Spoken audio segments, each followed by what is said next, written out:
Alright, in today's video I am going to share with you some great finds I found at a recent estate sale. And as you can see here, this beautiful Craftsman drill press from 1938. And below it you can see some beautiful vintage 1/4-inch socket sets and some miscellaneous other items. So I should have known when I got to this estate sale about a half hour early. Then I was the first one online that something was a little suspicious, and that was the case, as I learned from talking to other people online, is that this company is known for having really high prices. And as you can see there, a lot of these items are individually marked with pricing, which is very unusual at an estate sale. So they wanted top dollar for everything that you're seeing here. As you can see, $150 on that drill press. So, you know, I think I paid a fair price, but let's take a look. So I paid $175 for everything. But before I take you through that drill press, I'm going to take you through some of these socket sets, which I think are really neat. And I'm going to start with my favorite one, which is this Williams. So you'll come across these Craftsman ones. They're not super rare. They're really neat, and I've owned a bunch of these. I sold a couple of these over the years, but I've never come across one of these Williams 1/4-inch socket sets. And I just love socket sets. I love 1/4-inch socket sets, and I thought this was just so great. And as you can see there, it says M2. Made in the USA. It's got like a black crinkle on it with the orange. Really like those two colors. Hopefully that'll clean up real nice. And I'm really glad I bought both of these because look what's in here. A Craftsman ratchet that probably belongs in the other set. So let's get that out of the way and see what we got in here. And the first item is this Williams, made in the USA obviously. And this looks like the spinner that was probably meant to be in this set, which is really super cool. Look at that. So it's got a detent and then some sort of stop there as well. So let me show you this here, though. This is what I am really excited about. And I'm thinking this should clean up just fine. Seems to work well. Look at that selector switch. Is that neat or what? Super ratchet. Let's see if there's a model on that. Number M-51. So I'm thinking this alone is worth the $20 that I paid for this, but obviously I bundled it, so I probably paid a little bit more, a little less. So let me just sort through it and see what else is in here. Here it is, all sorted out. And how cool is this? A complete set from 3/16 up to a 1/2 inch. And you could, a couple of these have some paint on them, and I think that was kind of to put some owner's marks on them. And very similar to some SK sockets in the past, as they start with a 6-point on the smaller size, I think up to 5/16, and then they turn into 12-point as they get a little larger. And it actually had an extra 1/4-inch and an extra 7/16 Williams set. And these are nice sockets. Look at them. I mean, they are got great chrome on them in great shape. So a complete set there with the ratchet, with the spinner. And look at this, came across the breaker bar. See, it must be owner's marks on there, the red and the black and the red. And look at that, there's the model on that. Really nice imprinting on the Williams. And then it had a couple of deep sockets, Williams, and these have beautiful chrome on them. The only thing I'm bummed out about is it doesn't have a 1/2 inch. It's got a lot of the common sizes here. It's got a 5/16, it's got a 7/16, it's got a 9/16. If I would have had a 1/2 inch, that would have been just a perfect complete set of Williams 1/4-inch sockets. The other thing I will put in there is it did have the universal joint, and everything else was kind of Craftsman. There was a couple extra Williams sockets, so I'll leave them in there. These Craftsman ones, which I'll put aside, maybe they'll work in the other set.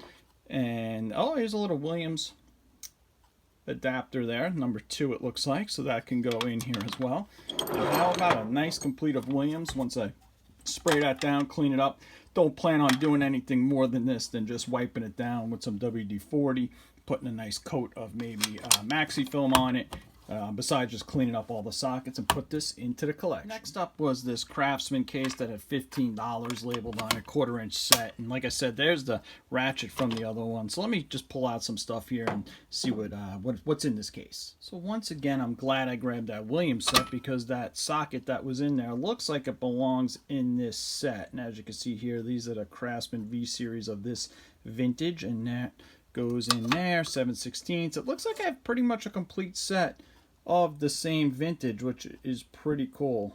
You know, you don't always see that. These are usually mixed matched. And the ratchet was in there. I had a bunch of extensions in there. Some nice SK Wayne 1/4 inch stuff. So those are pretty neat. I think this was definitely worth the 15 bucks that I paid. Or, like I said, I bundled it, so I probably got a better price. And that's a really nice SK Wayne 3/8 extension that don't belong in there. So I have the ratchet, I have the breaker bar that probably belongs in this set. So I could put this set together. This is one, though, I would clean up, I think. Hit it with a nice hammered silver paint and restore it completely, just because it's not super rare. And I come across these all the time. But there was a bunch of other really nice Craftsman sockets in here. And I love these V Series that have the really nice chrome on them. These probably are from the 70s, maybe early 80s, and there's a bunch of them in here of good sizes too. You usually don't see all the 1/4 inch and 5/16 sizes. Those are the ones that get the most use and are really beat up. So got a bunch of 1/4 inch ones in here. All right, so that's a great set. Let's move on to the next item. Before I do that, I didn't realize I set these aside, but these look like probably the extensions that went in this set as well, making it a really nice complete set. This next item is definitely something I could have lived without, and the price was a little pricey on it. $25 is what they had listed on this, and you know, going back to my bundling strategy, I thought, hey, it might be, you know, something I can get a winner if I get it all together. And just open it up. I love these cases. This is a Craftsman Permatex case, made in the USA. Look at the hinges on the back. These clean up like new. They never break. They don't wear out. Same thing with these clips. You armor all these up, they're like new. So my goal is, I should say, is to eventually make this into a nice Craftsman socket set. Maybe put some rails in there or get some foam in there and do something with this case. But look at the ratchet that was in here. Is this beautiful? I mean, this is as close to new old stock as you can get. I don't think it was ever used. I mean, it's basically brand new. So that was in there. I have a bunch of these. I don't know if I have one in this great a shape, but those are $20 bills all day long. I flip those all the time. And then there's just a lot of sockets in here. And what I liked about it, what caught my eye, is two things. It had a lot of V Series, and it was all metric in here, it seemed like. So to me, that was like a win, because you always come across so much SAE. The other thing, it had a lot of specialty sockets in here.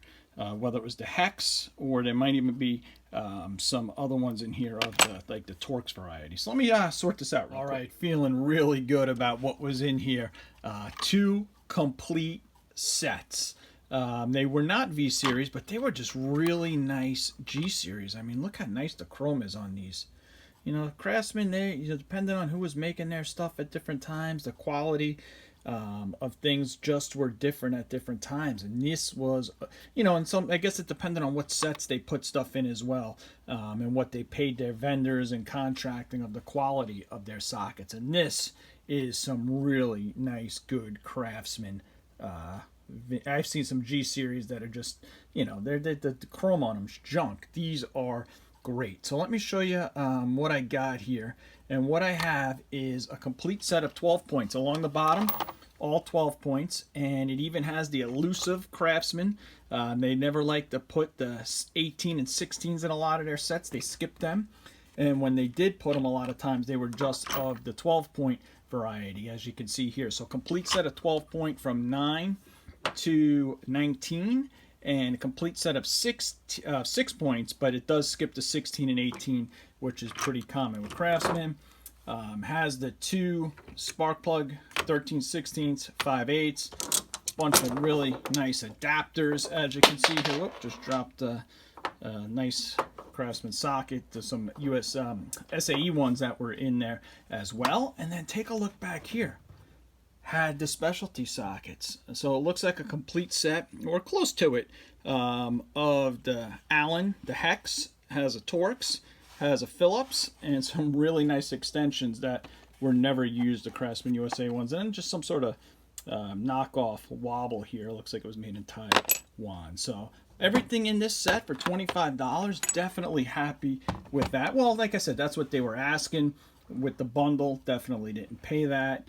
And let's see the last item. Next item here, I needed like a hole in the head, 6-point USA made Craftsman 10 millimeter to 19 millimeter. They had a price on it of $30. Probably should have just left it behind and negotiated a different price, but I figured, I was going to be spending here some decent money, and maybe I could get this for a decent price, flip it for $45 or so, and if I got it for 20, which I kind of did, I could knock a little bit off the price of the stuff I was buying, because I've had luck selling these on eBay for about $45. Sometimes I'll add something to it. So what I'll do here is I'll add a 9 millimeter, which I have laying around. I'll add these spark plug sockets to it, and before you know it, it's a $55 flip, making $35 on it, and knocks down the overall price of the haul.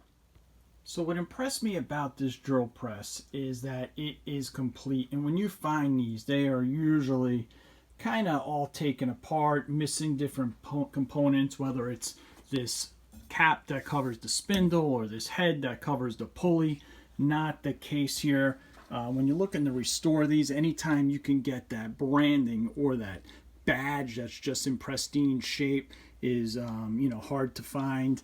And I met the owner. I met the gentleman whose drill press this was. He was there at the estate sale overseeing the third party, and I said to him, hey, I saw in the pictures you got that drill press. Where do you have it? And he told me it was in the back shed, and he's like, I don't know what they're going to get for it though. They handle all the pricing. And I looked up this model. It's a 1938 101-03581 made by Atlas, and this guy took great care of it. Every nut and bolt on it works hand tight. Look at this. Everything, every adjustment, whether it's these arms, it slides up and down like it was new.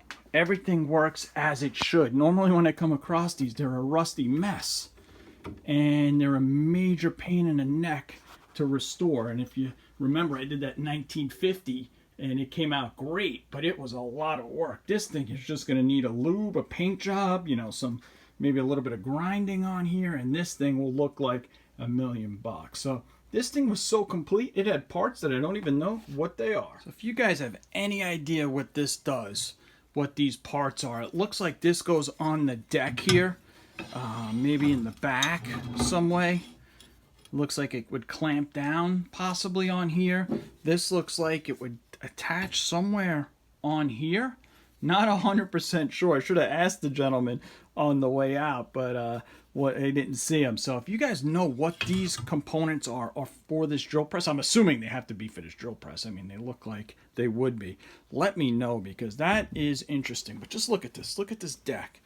I mean, normally these things are so hard, and this thing works like new. It's just amazing. So let me give you a quick walk around on this and show you how it runs.